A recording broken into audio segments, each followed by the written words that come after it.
I was there, Steve Verriden, Washington, D.C., 2006.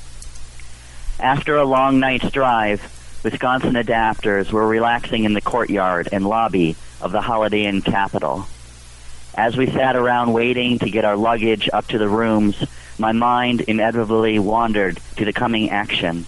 The magnitude and the importance of the issues that brought us to D.C. from all over the country seemed a bit overwhelming. Who would we visit in order to secure for our brothers and sisters the same degree of freedom that I myself have long taken for granted? Alphonso Jackson from HUD? Maybe President Bush? How about some members of Congress? We would know come Monday. Might as well catch up with old friends and see what's jumping. Monday morning. Cool. I got to the elevators early enough to get downstairs before the big rush. We were all in a no more excuses frame of mind, so it felt like a great theme for the action. No more excuses for the lack of community-based services. No more excuses for the lack of accessible, affordable housing. And no more excuses for the lack of choice far too many of us endure. Day 2, Tuesday. The ritual of lining up in color groups is well underway. Is it red, blue, yellow, then green? Color leaders make their way through the crowd. Single file and leave a path sounds its way across the courtyard to the front of the hotel. Finally, the first person rolls off the curb, and we are on our way to the target. Marching in single file, looking like a long snake on wheels, we march to the Grand Hyatt Washington Hotel to visit Timothy G. Kaiser, the director of the Public Housing Authorities Association, or the PHADA, FADA. About two-thirds of the way, a smaller contingent of adapters separates from the main line and goes their own way to the Hyatt. My mind races through possible scenarios. Will we get in? Do they know that we are coming?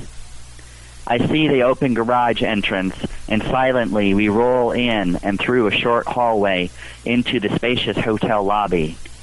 The disciplined line melts, and we spread around looking like so many tourists. By the time the last adapter rolls in, we become a raucous chanting crowd. We want Kaiser! We want Kaiser! Shortly after we begin our chant, we get our meeting with Kaiser and a follow-up meeting with FADA. One more step to access across America. By then, word had filtered back to our group that the smaller ADAPT group who had hit the Council of Large Public Housing Authorities, the CLPHA, was about to be arrested. The smaller group had made it to the 9th floor of the offices and packed the hallway.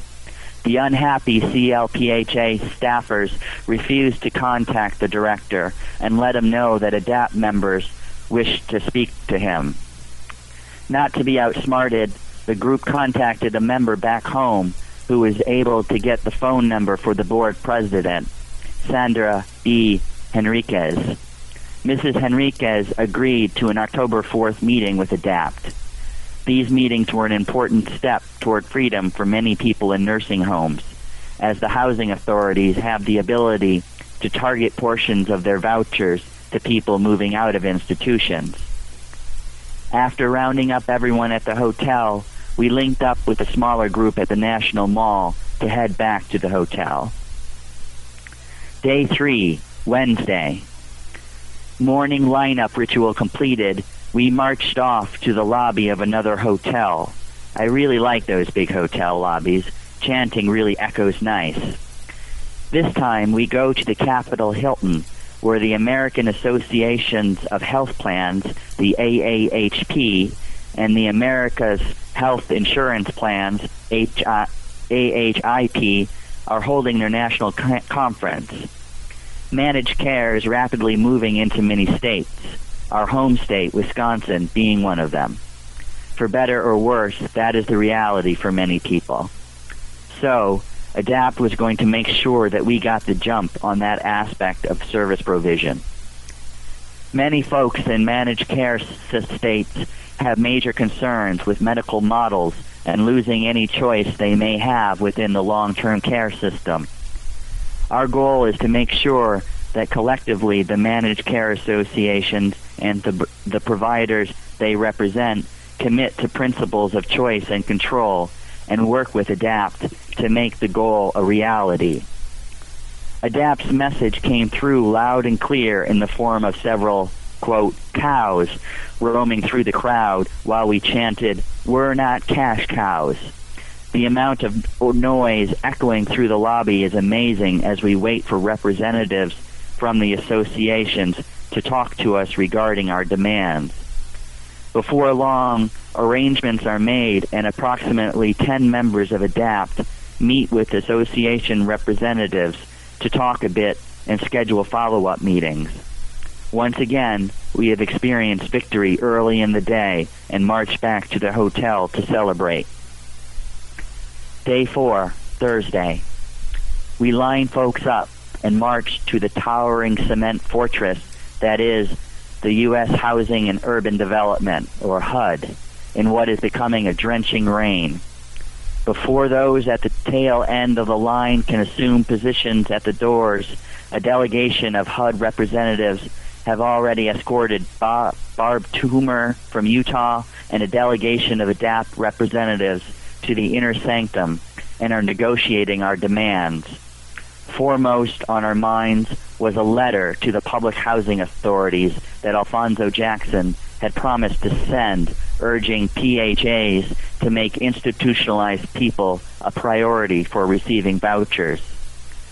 When they hear the same old, "we can't do it," they turn to walk out.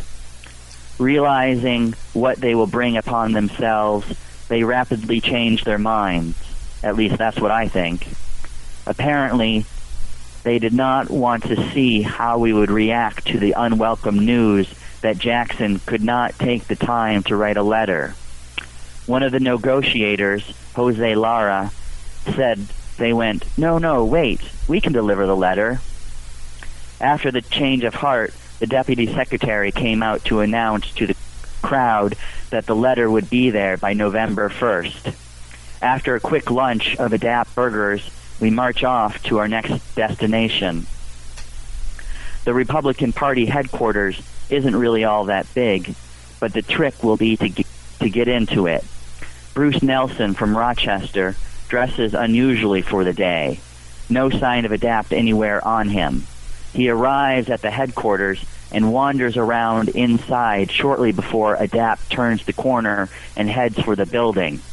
Bruce makes sure the door is wide open, and once again we flood into the headquarters.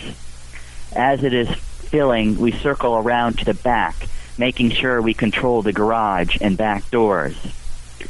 Once again, it doesn't take long, and Thomas Hosfiak of the Republican National Committee signs a letter committing Chairperson Ken Melman to a meeting with ADAPT. Our legislative success with Money Follows the Person could use Ken's help as it heads toward the states, and the Republican National Committee has yet to endorse MCASA. Once again, the speed of our victory shocks me as we line up to go back to the hotel.